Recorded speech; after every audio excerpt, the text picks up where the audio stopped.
আমি যেটি আগেও বলেছি এবং আপনারা জানেন যে তত্ত্বাবধায়ক সরকার ব্যবস্থা প্রতিষ্ঠার ব্যাপারে সকল রাজনৈতিক দলগুলো একমত হয়েছেন যে তত্ত্বাবধায়ক সরকার পুনঃপ্রতিষ্ঠা করা দরকার।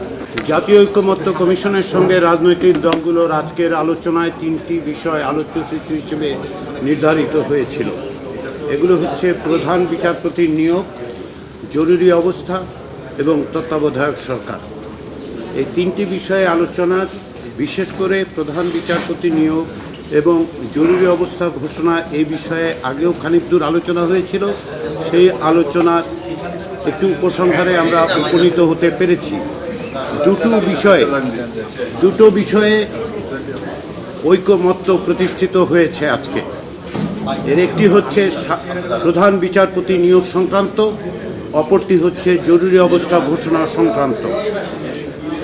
জাতীয় ঐকমত্য কমিশনের সঙ্গে আপনারা জানেন গত 10ই জুলাই তারিখে অনুষ্ঠিত বৈঠকে অংশগ্রহণকারী সকল রাজনৈতিক দল ও জোটসমূহ প্রধান বিচারপতি নিয়োগ সংক্রান্ত সংবিধানের বিদ্যমান অনুচ্ছেদ 95 দুটো বিষয়ে সংশোধনের ব্যাপারে নীতিগতভাবে একমত পোষণ করেছিল। সেগুলো হচ্ছে: 1, সংবিধানের 95 অনুচ্ছেদের বিদ্যমান ব্যবস্থা পরিবর্তনের ব্যাপারে ঐকমত্য হয়েছিল।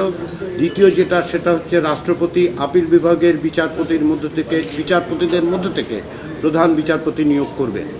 এই আলোচনার পরবর্তী ধাপে আজকে 13ই জুলাই তারিখে অনুষ্ঠিত বৈঠকে অংশগ্রহণকারী সকল দল, রাজনৈতিক দল এবং জোটসমূহ আরও 3টি বিষয়ে ঐকমত্য প্রকাশ করেছে এবং এর মধ্য দিয়ে প্রধান বিচারপতি নিয়োগ সংক্রান্ত 95 অনুচ্ছেদ বিষয়ক সার্বিক ঐকমত্য প্রতিষ্ঠিত হলো। যে 3টি বিষয়ে ঐকমত্য আজকে প্রতিষ্ঠিত হয়েছে তার একটি হচ্ছে আপিল বিভাগের জ্যেষ্ঠতম বিচারপতিকে রাষ্ট্রপতি প্রধান বিচারপতি হিসেবে নিয়োগদান করিবেন। 4 নম্বর, যেটা অবশ্য কোনো রাজনৈতিক দল বা জোট তাদের নির্বাচনী ইশতেহারে উল্লেখপূর্বক যদি জনগণের ম্যান্ডেট লাভ করে তবে তাহারা সংবিধানে আপিল বিভাগের জ্যেষ্ঠতম 2 জন বিচারপতির মধ্য হইতে যে কোনো একজনকে রাষ্ট্রপতি প্রধান বিচারপতি নিয়োগদান করিবেন, এমন বিধান সংযোজন করতে পারিবেন। সর্বশেষ 5ম, তবে শর্ত থাকে যে অসদাচল বা অসামর্থ্যের অভিযোগের কারণে সংবিধানের 96 অনুচ্ছেদের অধীন কোনো বিচারপতির বিরুদ্ধে তদন্ত প্রক্রিয়া চলমান থাকিলে তাহাকে প্রধান বিচারপতি হিসেবে নিয়োগের জন্য বিবেচনা করা যাইবে না। অর্থাৎ আমরা 95 অনুচ্ছেদের ব্যাপারে কী ধরনের সংশোধন হবে সে বিষয়ে রাজনৈতিক ঐকমত্য প্রতিষ্ঠিত হয়েছে এবং এর মধ্য দিয়ে এখন যে বিদ্যমান ব্যবস্থা আছে তা ভবিষ্যতে পরিবর্তিত হবে বলে আমরা মনে করি। দ্বিতীয় বিষয় সেটা হচ্ছে জরুরি অবস্থা ঘোষণা। এ বিষয়েও ঐকমত্য প্রতিষ্ঠিত হয়েছে।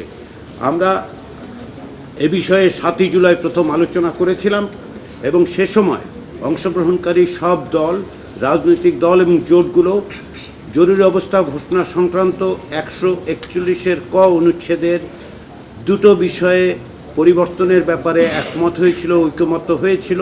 সেটি হচ্ছে: 1, সংবিধানের 141 ক সংশোধন।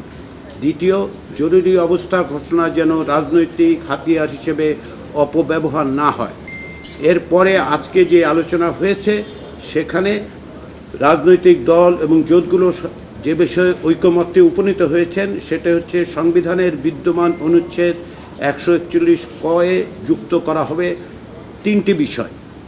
1, বিদ্যমান অনুচ্ছেদ 141 ক সংশোধনের সময় অভ্যন্তরীণ গোলযোগের শব্দগুলির পরিবর্তে রাষ্ট্রীয় স্বাধীনতা, সার্বভৌমত্ব, রাষ্ট্রীয় অখণ্ডতার প্রতি হুমকি বা মহামারী বা প্রাকৃতিক দুর্যোগ শব্দগুলো প্রতিস্থাপিত হবে।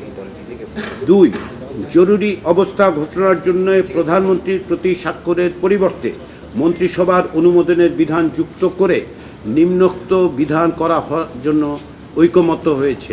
সেটি হচ্ছে: জরুরি অবস্থা ঘোষণা সম্পর্কিত মন্ত্রিসভা বৈঠকে বিরোধী দলীয় নেতা অথবা তার অনুপস্থিতিতে বিরোধী দলীয় উপনেতাকে অন্তর্ভুক্ত করা হবে। অর্থাৎ সংসদে যিনি বিরোধী দলীয় নেতা থাকবেন অথবা তার অনুপস্থিতিতে সংসদে বিরোধী দলীয় উপনেতাকে ওই বৈঠকে অন্তর্ভুক্ত করার কথা বলা হয়েছে। 3 নম্বর, জরুরি অবস্থাকালীন সময়ে নাগরিকের 2টি অধিকার অলঙ্ঘনীয় করার লক্ষ্যে নিম্নোক্ত বিধান করার কথা বলা হয়েছে। এর একটি হচ্ছে অনুচ্ছেদ 47 কর বিধান সাপেক্ষে কোনো নাগরিকের জীবনের অধিকার অর্থাৎ রাইট টু লাইফ এবং খ বিচার ও দণ্ড সম্পর্কে বিদ্যমান সংবিধানের 35 অনুচ্ছেদে বর্ণিত মৌলিক অধিকার অর্থাৎ এখন 141 কর সংশোধনীর ব্যাপারে রাজনৈতিক দলগুলো বড় রকমের ঐকমত্যে উপস্থিত হয়েছে। এটা পরিবর্তন করা হবে। নাগরিকদের অন্তত পক্ষে 2টো অধিকার অলঙ্ঘনীয় করা হয়েছে। শুধুমাত্র প্রধানমন্ত্রীর পরিবর্তে মন্ত্রিসভার প্রতি স্বাক্ষরের অনুমোদনের ব্যবস্থা করা হয়েছে, যাতে সংসদে বিরোধী দলীয় নেতা বা তার অনুপস্থিতিতে উপনেতা উপস্থিত থাকবে। এগুলোকে আমরা বড় ধরনের অগ্রগতি বলে মনে করি কমিশনের পক্ষ থেকে। আজকে এর বাইরে যে বিষয় নিয়ে আলোচনা হয়েছে সেটা হচ্ছে তত্ত্বাবধায়ক সরকার। আমি যেটি আগেও বলেছি এবং আপনারা জানেন যে তত্ত্বাবধায়ক সরকার ব্যবস্থা প্রতিষ্ঠার ব্যাপারে সকল রাজনৈতিক দলগুলো একমত হয়েছেন যে তত্ত্বাবধায়ক সরকার পুনঃপ্রতিষ্ঠা করা দরকার। সেই আলোকেই আমরা বিভিন্ন রকম প্রস্তাব আলাপ আলোচনা করছি। পূর্ববর্তী বৈঠকে কমিশনের পক্ষ থেকে দুটো প্রস্তাব সর্বশেষ উপস্থাপন করা হয়েছিল। সে বিষয়ে আলোচনার পরিপ্রেক্ষিতে আজকে কমিশনের পক্ষ থেকে একটি সংশোধিত প্রস্তাব হাজির করা হয়েছে, সেটি নিয়ে আলোচনা হয়েছে। এর বাইরেও ফ্লোর থেকে একটি প্রস্তাব এসছে।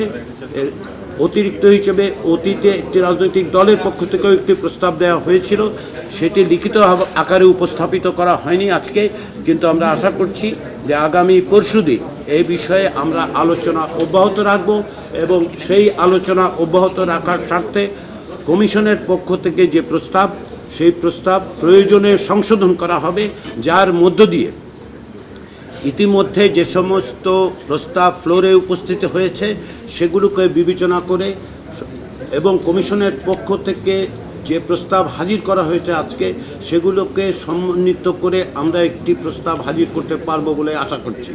আমাদের দৃঢ় বিশ্বাস যে আমাদের যে অগ্রগতি সাধিত হচ্ছে সেই অগ্রগতি অব্যাহত রেখে আমরা জুলাই মাসের শেষ নাগাদ একটি জাতীয় সনদে উপনীত হতে পারব। আমি এই সুযোগে আবারও রাজনৈতিক দলগুলোকে আন্তরিক ধন্যবাদ জানাই।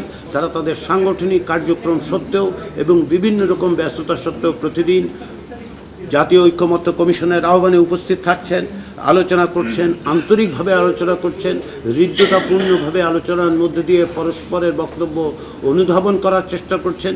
বিভিন্ন রকম প্রস্তাবে ত্রুটি বিচ্যুতি এবং শক্তিগুলোকে পর্যালোচনা করে তারা তাদের পক্ষ থেকে প্রস্তাব দিচ্ছেন।